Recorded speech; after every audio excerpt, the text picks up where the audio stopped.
એ સમયમાં હેમચંદ્રાચાર્યશ્રીએ લખેલો સૌથી મોટું વ્યાકરણનો ગ્રંથ સિદ્ધ હેમ શબ્દાનુશાસન, એ ગ્રંથ યાત્રા, એ ગ્રંથને હાથીની ઉપર અંબાડી ઉપર એ ગ્રંથને મૂકીને એની શોભાયાત્રા એ સમયમાં કાઢવામાં આવી હતી.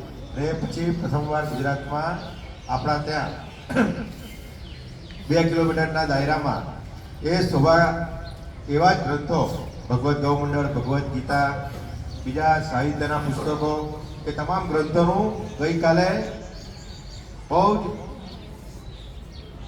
જેને કહી શકાય ને કે આપણા ગુજરાતીઓ માટે ગુજરાતી માતૃભાષાને મહત્વ આપવા માટે ગુજરાતી ભાષા ધીમે ધીમે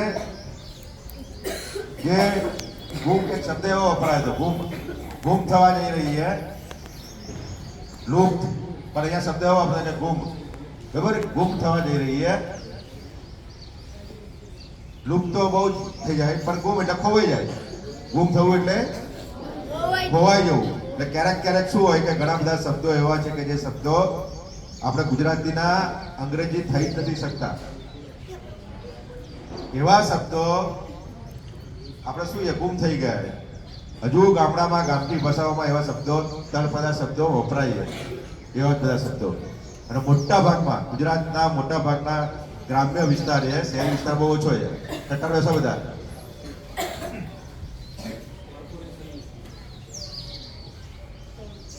તો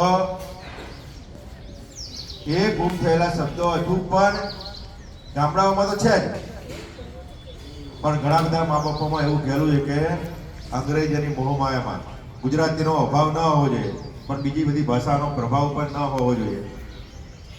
એવું છે, ગુજરાતીનો અભાવ ન હોવો જોઈએ, પણ બીજી બધી ભાષાનો પ્રભાવ ન હોવો જોઈએ. એટલે પ્રભાવ બીજી ભાષામાં, એટલે ખાસ કરીને અંગ્રેજી ભાષાનો પ્રભાવ ખૂબ જ વધતો જાય છે. એટલે એ ઓછું થાય એટલા માટે આજથી આપણે પણ બધા ગઈકાલે જે સરસ મજાનું ગૌરવ લેવા જેવી યાત્રામાં બધા સહભાગી બન્યા હતા.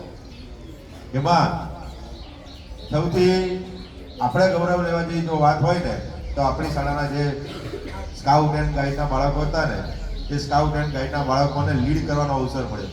લીડ એટલે સમજી શકો કે એનું નેતૃત્વ, કે સૌથી આગળ આપણે હોઈએ અને ગુજરાતના તમામ શાળાના શિક્ષક મિત્રો બધા જ જોતા હોય. કાલે મારા ફોન ઉપર 78 ફોન આવ્યા, 78, બનાસકાંઠા, સાબરકાંઠાથી, કચ્છમાંથી, પછી નવસારી બાજુથી. જે મિત્રો મારા જે હતા, જે મારા શિક્ષક મિત્રો હતા, એ શિક્ષક મિત્રો તરત જ ચાલુ રેલી હતી, એ રેલીમાં વોટ્સઅપમાં ને એમાં ફોટા પાડી પોતાના સ્કૂલમાં જે સ્ક્રીન હોય એ સ્ક્રીનના ફોટા પાડી મને મોકલ્યા. શા માટે મોકલ્યા? કે બધા ઓળખતા હતા, આપણે લીડ કરતા હતા. લીડ કરતા એટલે એ પણ ગૌરવ લેતા.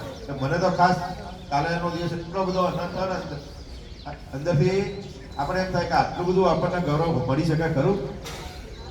તો એક અવસર એવો હતો કે આપણી શાળાના બાળકો લીડ કરતા હતા. એટલે એક સરસ મજાનો જે સરકાર વિભાગે જે વિડીયો બનાવે ને, એમાં પણ સૌથી વધારે આગળની જે 30 મિનિટ છે ને, 3 કલાકનો વિડીયો છે, એમાં 30 મિનિટ તો સતત આપણે જ દેખાય, આપણા બાળકો જ દેખાય સ્કાઉટ ગાઈડના. સતત વારા પરથી સતત એ બાળકો. અને બીજું ધન્યવાદ એટલા માટે આપવા જોઈએ આપણા બાળકોને કે શરૂઆત કરીને ત્યાંથી અહીંથી ઉતર્યા બસમાંથી, અને બસમાંથી ઉતર્યા પછી થોડું ઘણું ત્યાં પ્રેક્ટિસ, નિદર્શન કરતા હતા. પ્રેક્ટિસ તો ના કહેવાય, પણ ત્યાં જઈને સીધું ડિસ્પ્લે જ કરતા હતા. જે ડિસ્પ્લે કરતા હતા ત્યારે અહીંના શિક્ષકો, આપણે આખા કોર્પોરેશનના બધા ધોરણના શિક્ષક મિત્રો જોતા હતા.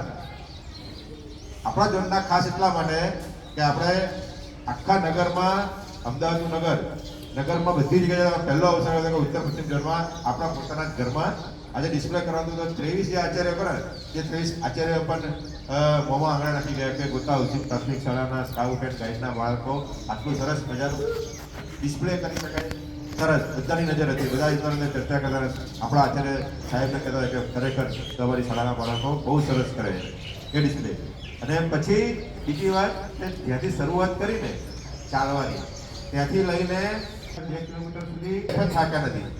ચહેરા ઉપર સહેજ પણ નિરાશા નહીં, થાકાવટ નહીં, અને એટલા ઉત્સાહથી એ જ બેચનું ડિસ્પ્લે કરતા ને ખરેખર એમને ધન્યવાદ. અને ત્યાં પહોંચ્યા પછી પણ જે 15-20 મિનિટ બધા ગ્રંથો હાથી પરથી ને બગીમાંથી ઉતારીને હોલમાં લઈ જતા હતા, ત્યારે પણ 3 બેચ થલતેજ પ્રાથમિક શાળાનું, સચેત કન્યા શાળાનું અને આપણા બાળકો, એની અંદર જે એ લોકોએ જે ધૂમ લગાવીએ ને બેચના સ્કાઉટથી, એ પણ ખરેખર અદ્ભુત હતી.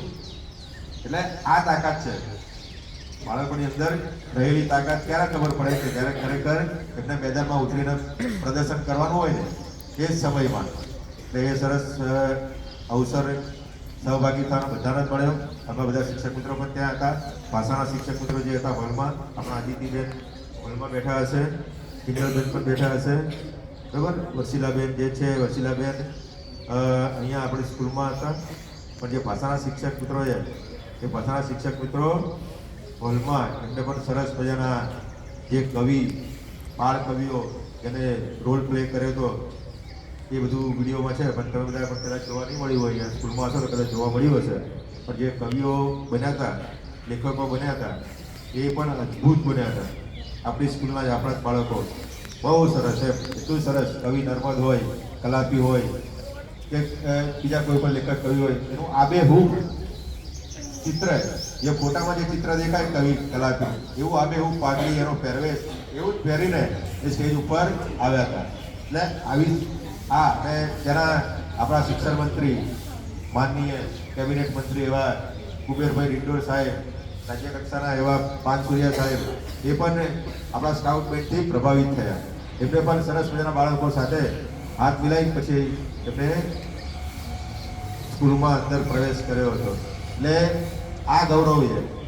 તમે બધા પણ લઈ શકો અને આપણે બધા પણ લઈ શકીએ. એટલે દિવસે દિવસે કંઈ ને કંઈ બધા તમારામાં બધામાં કંઈક ને કંઈક પડી જાય તો એને આગળ લાવવાનો પ્રયત્ન કરવાનો. ભણવું ગણવું, ઘણી વાર કેમ કે ભણેલા હોય પણ ગણેલા ના હોય, ગણેલા હોય પણ ભણેલા ના હોય, આવું બધું ચાલતું હોય. ભણી ગણીને ડિગ્રી પ્રાપ્ત કરી લેવી ને એ કોઈ જ કામની નથી. પણ ગણી લો, ભણ્યા પણ ગણેલા, એટલે ગણી લો ને તો કે આ બધું ગણેલી વસ્તુ છે. એટલે એ તમારામાં ડેવલપ થઈ જાય ને તો ભણેલું બધું જ આપણું પાર થઈ જાય. એટલે એ ખૂબ જ. બીજું સ્પર્ધાઓ પણ હતી. એ સ્પર્ધાઓમાં પ્રીમાબેન આપણા બધા વિદ્યાર્થીઓને લઈને ગયા હતા. એમાં વક્તૃત્વ સ્પર્ધા, માતૃભાષા વક્તૃત્વ સ્પર્ધા હતી, સાથે પ્રિયાબા નતા આવ્યા અને ત્યાં તો લોકગીત પણ હતું સરસ મજાનું, અને એક નાટક હતું. નાટક આપણું બિનહરીફ થયું અને સરસ મજાનું ત્યાં અદિતિ રસીદા એ બધા વક્તૃત્વ સ્પર્ધામાં ગયા હતા. અને માતૃભાષા વિશે જે સરસ બોલ્યા તે છટાથી ખ્યાલ છે ને કે 2 શબ્દો 2 વાક્યો અહીંયા બોલવું ને આ જગ્યાએ ભલભલાના પાણી ફૂટી જાય. અચાનક કહીએ કે 2 વાક્યો બોલો અહીંયા આવીને તો ભલભલાના પાણી ફૂટી જાય. પણ આપણી